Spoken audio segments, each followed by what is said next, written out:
Hello everyone, मेरा नाम है हर्षित। स्वागत है आपका हर्षित की पढ़ाई में। इस वीडियो में आपको बताने वाला हूं how to pass physics board exam 2024। अगर आप फिजिक्स के अंदर पास होना चाहते हैं, वायदा आपने किसी भी रीजन से पूरी साल पढ़ाई नहीं कर पाई या फिर थोड़ी बहुत पढ़ाई कर पाई, देन ये वीडियो खास आपके लिए होने वाली। जितनी भी आपकी प्रॉब्लम है सबका आपको सोल्यूशन मिलने वाला। कुछ स्पेशल आपको चीजें बताऊंगा, क्योंकि ये जो सामने इंसान बैठा है इसने सिर्फ 2 से 3 दिन पढ़ के फिजिक्स में अच्छे खासे मार्क्स स्कोर किए थे। इनफैक्ट मेरे टर्म 1 और टर्म 2 थे, तो टर्म 2 में मैंने पूरे मार्क्स स्कोर किए थे फिजिक्स के अंदर, वो भी 2-3 दिन पढ़ के। ठीक है, फिजिक्स कैसे आपको पास करना है, क्या पढ़ना है, बेस्ट यूट्यूब चैनल कहाँ से है, किन गलतियों को आपको इस टाइम नहीं करना है, सारी चीज़ इस वीडियो में आपको मिलने वाली है। अगर पहली बार चैनल पर आ रहे हो तो सब्सक्राइब कर देना, साथ ही बेल आइकन प्रेस। आइए स्टार्ट करते हैं जी। नाउ फर्स्ट ऑफ ऑल आपको पासिंग मार्क्स पता होने चाहिए फिजिक्स के अंदर। एग्जैक्टली टारगेट कितना है, आपको यही नहीं पता कि आपको क्या अचीव करना है, देन क्या अचीव करोगे मेरे भाई। एक टारगेट होता है ना, एक टारगेट होता है ना, जैसे टीम इंडिया बैटिंग करती है, एक टारगेट होता है ना कि भाई 400 रन बनाने या 200 बनाने, होता है टारगेट। वैसे आपके पास भी एक टारगेट होना चाहिए, एग्जैक्टली कितने मार्क्स आपको चाहिए पासिंग के लिए। ठीक है, देखो फिजिक्स के अंदर सिंपल सी बात बता रहा हूँ, क्लास 12th के अंदर फिजिक्स के अंदर आपको टोटल 23 मार्क्स चाहिए होते हैं आउट ऑफ 70। ठीक है, 23 मार्क्स लेके आ जाओ, 70 में से आप पास हो जाओगे फिजिक्स के अंदर। लेकिन टारगेट रखना है जी मिनिमम 30 मार्क्स का। ठीक है, और 30 से ज़्यादा जितने आ जाए तो बहुत अच्छी बात है। ठीक है, जिन्हें बिल्कुल नहीं पढ़ा उनके लिए बता रहा हूँ, 30 मार्क्स तो मिनिमम टारगेट आपका होना चाहिए मेरे भाई। क्लियर? ओके, पासिंग मार्क्स पता हो गए 23 मार्क्स। ठीक है जी, ओके 30 नंबर का पढ़ के जाएंगे ऐसा बढ़िया, 23 नंबर तो यूं चुटकियों में आ जाएंगे। ठीक है जी, तो देखो जी हमें टोटल 30 नंबर तो हर हाल में चाहिए अगर कुछ नहीं पढ़ा तो। अब क्या पढ़ना है, सबसे पहले क्या पढ़ना है, कैसे नहीं पढ़ना है बताता हूँ, ध्यान देखिएगा। ये आपका सिलेबस है, टोटल आपका 70 मार्क्स का पेपर होगा थ्योरी वाला, और रही बात प्रैक्टिकल का, जो 30 मार्क्स होते हैं प्रैक्टिकल्स के, वो तो खैर स्कूल वाले आपके संभाल लेंगे, टेंशन वाली बात नहीं है। अब यहाँ पर देखो, सबसे पहले मैं आपको बता रहा हूँ, आपको इजी चैप्टर पकड़ने हैं। कौन से इजी चैप्टर? जो चैप्टर आपको इजी लगते हैं फिजिक्स के अंदर वो आपको सबसे पहले करना है। सबसे पहले आपको इजी चैप्टर्स करना है, हार्ड चैप्टर में मत घुसना। अब जैसे कि यहाँ पर एक चैप्टर है, यहाँ पर सेमीकंडक्टर, एक चैप्टर है आपका सेमीकंडक्टर फिजिक्स के अंदर, लास्ट चैप्टर है, और इससे टोटल आ रहा है 7 मार्क्स का। तो भैया एक तरफ आपने लिख दिया सेमीकंडक्टर, कितने मार्क्स का आ रहा है जी? 7 मार्क्स का। और ये जो चैप्टर है ना सेमीकंडक्टर, आप मात्र 1 दिन के अंदर कर सकते हैं, कोई बहुत बड़ा इसमें रॉकेट साइंस नहीं है, काफ़ी ईजी है, थियोरेटिकल ज़्यादा है। ठीक है, तो सेमीकंडक्टर उठाओ और अभी के अभी कंप्लीट कर दो, 7 नंबर तुम्हारे यूँ। क्लियर? ये पहली चीज़ होगी, इजी चैप्टर पहले करना है, और सेमीकंडक्टर आई थिंक बहुत इजी चैप्टर है। नाउ अब इजी चैप्टर देखो, हो सकता है मेरे लिए कोई चैप्टर इजी हो, आपके लिए मुश्किल होता है, तो मैं बिल्कुल नहीं बोलूँगा कि ये चैप्टर इजी ये हार्ड है। अब जैसे कि ऊपर आते हैं, अगर हम यहाँ पे देखते हैं electric charges and fields, electrostatic potential और ये करंट इलेक्ट्रिसिटी, ये 3 चैप्टर जो हैं इनसे आपका आ रहा है टोटल 16 मार्क्स का। अगर ये आपको इजी चैप्टर लग रहे हैं तो ये आप कर लो। मैं तो कहूँगा अगर कुछ नहीं पढ़ा अभी तक सेमीकंडक्टर तो यूँ कर लो भाई, 1 दिन के अंदर फटाक से खत्म कर दो, छोटे मोटे के चैप्टर्स हैं। उसके बाद आपको देखना है आपको कौन सा ईजी लगता है। इलेक्ट्रिक चार्जेस एंड फील्ड्स ये आपको ईजी लग रहा है, ये कर लो आप पोर्सन। 16 नंबर आपके यहाँ से आ जाएंगे, तो 16 + 7 कितने हो जाएंगे मेरे भाई?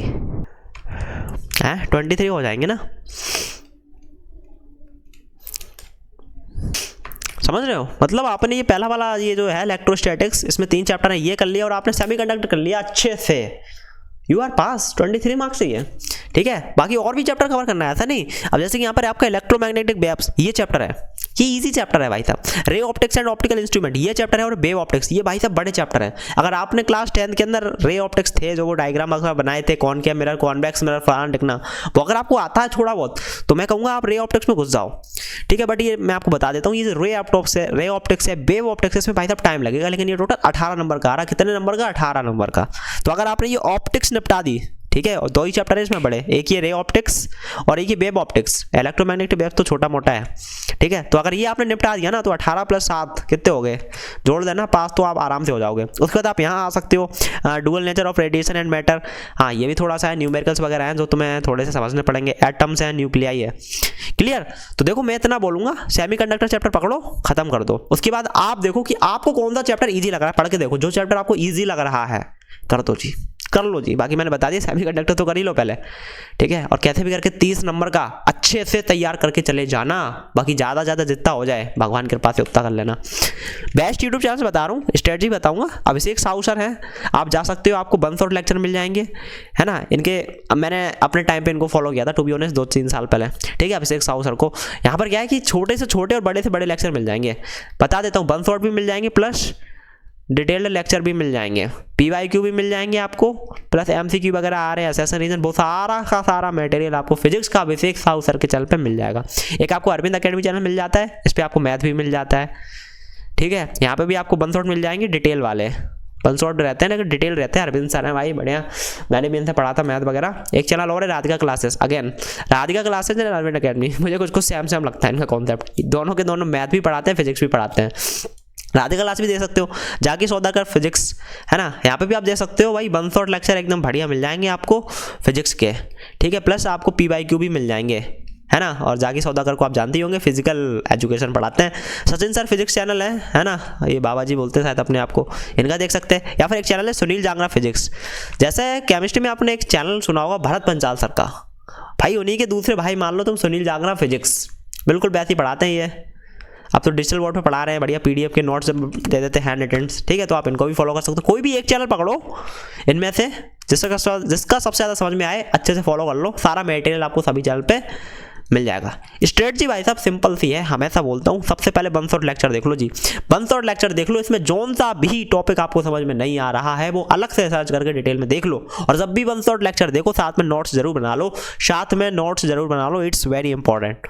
अगर नोट्स नहीं बना रहे हो, साथ में मूवी की तरह देख रहे हो भाई साहब, फिर कहोगे भैया मुझे फिजिक्स समझ में नहीं आती। हाँ, अभी प्रॉब्लम से जितनी भी फिजिक्स से रिलेटेड वो भी आपको बताने वाला हूँ। पहली बार चैनल बना रहे हो तो सब्सक्राइब कर लेना। 1 शॉट लेक्चर देखो, साथ में नोट्स बनाओ। भैया नोट्स का क्या करना है, रिवीजन करना है, वो भी कम से कम 5 बार करना है जी। फिजिक्स पढ़ रहे हो जी, 5 बार कम से कम रिवीजन करना है अच्छे से, क्लियर। और एक चीज़ साथ में फॉर्मूला शीट जरूर बनाते जाना, ये मैं हमेशा बोलता हूँ, हर वीडियो में बोलता हूँ, पहले भी बहुत बार बोल चुका हूँ। भाई साहब फिजिक्स पढ़ रहे हो, अब रे ऑप्टिक्स ही अगर आपने उठा ली, उसमें बहुत सारे फॉर्मूलाज वगैरह हैं, ठीक है। आपने वेव ऑप्टिक्स उठा ली, बहुत सारे फॉर्मूलाज है, एटम्स, न्यूक्लियाई वगैरह, वहाँ पे भी आपको फॉर्मूलाज मिलेंगे डुअल नेचर में। तो फॉर्मूला एक सीट जरूर बना लो, सारे के सारे फॉर्मूलाज उसमें लिखो। करना क्या है, ये भाई साहब आपको दवाई की तरह लेनी है। क्या ये आपकी है दवाई, सुबह दोपहर शाम, सुबह दोपहर शाम लगाते जाओ, पढ़ते जाओ, चीज़ें याद करनी ना तुम्हें, तो फॉर्मूला शीट से होंगी, क्लियर। नाउ 1 शॉट लेक्चर देखो, नोट्स देखो, बढ़िया बनाओ, है ना। और नोट्स का रिवीजन करो 5 बार, चैनल पूरा का पूरा चैप्टर आपके दिमाग में घुस जाएगा। फिर जाओ भाई साहब PYQ करना है, ठीक है। अब मैंने जो आपको चैनल से बताए थे ना, जैसे कि आपका हो गया अभिषेक साहू का सर का चैनल हो गया, अरविंद अकेडमी हो गया, है ना, सचिन सर फिजिक्स हो गए, सुनील जांगरा फिजिक्स हो गए, इनके चैनल पर जाओ भाई साहब, बढ़िया सीरीज चल रही है। PYQ वगैरह प्रोवाइड कर रहे हैं, असेसन रीजन क्वेश्चन प्रोवाइड कर रहे हैं, MCQ प्रोवाइड कर रहे हैं। ऑल्सो इसी में एक चीज़ आती है, मोस्ट एक्सपेक्टेड क्वेश्चन, कौन कौन से क्वेश्चन आपके बोर्ड एग्जाम में आ सकते हैं, ठीक है, बढ़िया प्रोवाइड कर रहे हैं, एकदम इंपॉर्टेंट सारी चीज़। यार तो जाओ, मैं भी पढ़ा सकता हूँ ये सब चीज़, बट मैं नहीं पढ़ा रहा अभी, क्योंकि जब पढ़ा रहे हैं ऑलरेडी इतने बढ़िया टीचर्स, तो भाई मैं क्यों पढ़ाऊं। जहां तुम्हारी प्रॉब्लम जो तुम्हें आ रही ना, वो तुम कमेंट में लिखा करो, वो सोल्यूशन मैं आपको दूंगा। क्योंकि मैंने ना सिर्फ 2 से 3 दिन के अंदर फिजिक्स पढ़ी थी यार, तो मुझे तो कोई बड़ी चीज़ लगती नहीं है। नाउ नेक्स्ट, डेरिवेशन बहुत इंपॉर्टेंट है भाई साहब। इस बार डायरेक्टली इनडायरेक्टली डेरिवेशन पूछे जाते हैं। आप लोग बोलोगे, काफ़ी बच्चे बोलते हैं भैया डेरिवेशन तो आती नहीं है, डायरेक्टली इनडायरेक्टली आती है डेरिवेशंस। काफ़ी क्वेश्चन में न्यूमेरिकल्स में वो डेरिवेशन नहीं होती हैं, ठीक है। तो डेरिवेशंस का खास ध्यान रखें, और लास्ट में सैम्पल पेपर जरूर प्रैक्टिस कर लेना। और हाँ, सैम्पल पेपर CBSE का जो देखोगे ना ऑफिशियल, थोड़ा हार्ड होता है, तो देख के डर मत जाना। मेरा तो ऐसे ही हालत हुआ था, मैंने रे ऑप्टिक्स वगैरह पढ़ लिया था क्लास 12 के अंदर, लास्ट के 2 से 3 दिन के अंदर, ठीक है। एग्जाम से 1 दिन पहले मैंने देखा खोल के, क्या सैम्पल पेपर CBSE का देखा खोल गए, भाई साहब इतना हार्ड न्यूमेरिकल था। PYQ वगैरह सब कुछ कर लिए थे मैंने, हर एक चीज़ कंप्लीट थी, तब भी क्वेश्चन मेरे से नहीं बनना था।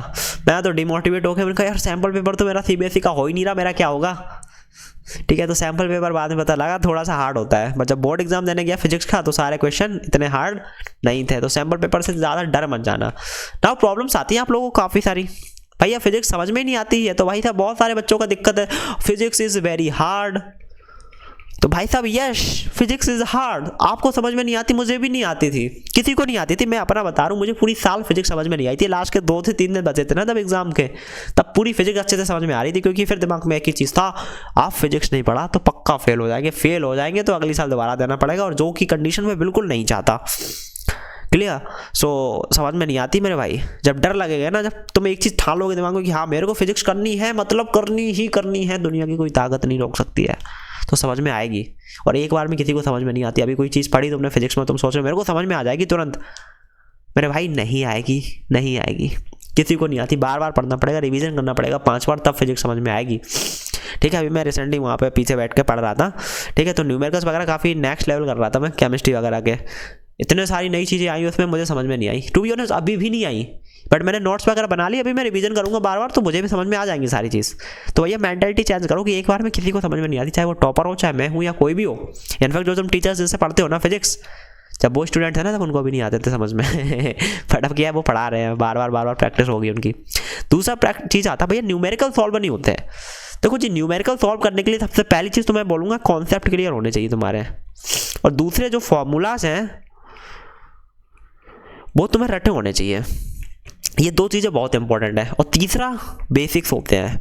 अब मैं अपना बताऊं, मुझे फिजिक्स में क्या प्रॉब्लम आती थी, ये यूनिट्स वगैरह कन्वर्जन वगैरह काफ़ी सारे होते हैं, वहाँ पर दिक्कत आ जाती। बेसिक्स लाइक बचपन वाली चीज़ें आ जाती हैं, और बचपन में भाई साहब हमने पढ़ाई लिखाई करी नहीं होती है सही ढंग से काफ़ी बच्चों ने, तो वहाँ दिक्कत आती है। ये 3 चीज़ें सही होती हैं नाउ, ये तीनों चीज़ आपकी डन है ना, फिर आप न्यूमेरिकल सॉल्व करने जा रहे हो, तो पहली बार में तो भैया नहीं होगा। पहली बार देख के सॉल्व करो, फिर समझो कि ये फॉर्मूला क्यों लगाया जा रहा है। ठीक है, जो क्वेश्चन में गिवन है, सबसे बढ़िया तरीका तो यही है न्यूमेरिकल का, जो भी वैल्यू वगैरह गिवन है क्वेश्चन में वो सारी लिख लो। उसके बाद फॉर्मूलाज देखो कि ये जितनी इन्फॉर्मेशन गिवन है क्वेश्चन में और जो पूछा गया है उसमें कौन सा फॉर्मूला फिट हो सकता है, सारे के सारे फॉर्मूलाज दिमाग में लेके आओ, फिट कर दो, वहाँ पे हो जाएगा। बट यूनिट्स वगैरह का खास ध्यान रखना, यहीं पे प्रॉब्लम्स आती है।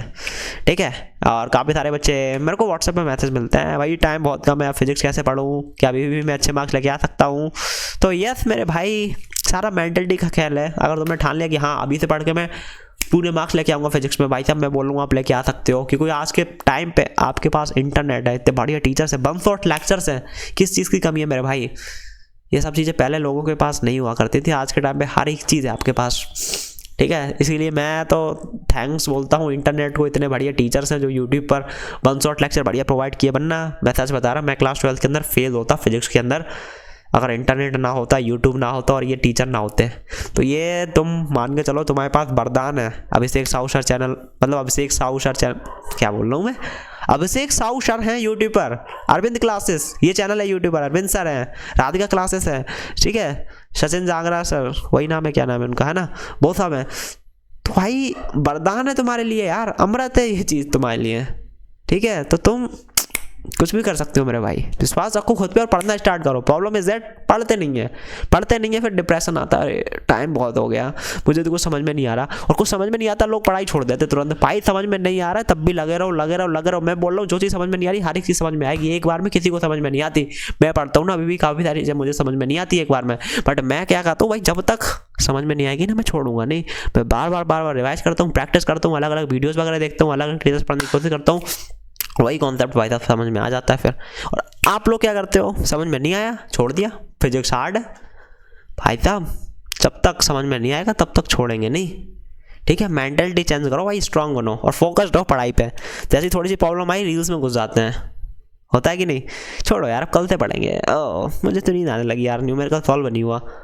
जब तक काम पूरा ना हो तब तक मत सो, जब तक काम पूरा ना हो तो रील्स में मत घुसो। ठीक है, यदि आज की वीडियो आई हो आपको पसंद आई होगी, कुछ भी डाउट हो कुछ भी पूछो आप नीचे को अपने पूछ सकते हैं। इस वीडियो में इतना ही, मिलते हैं आपको अगली वीडियो में। Take care, bye bye.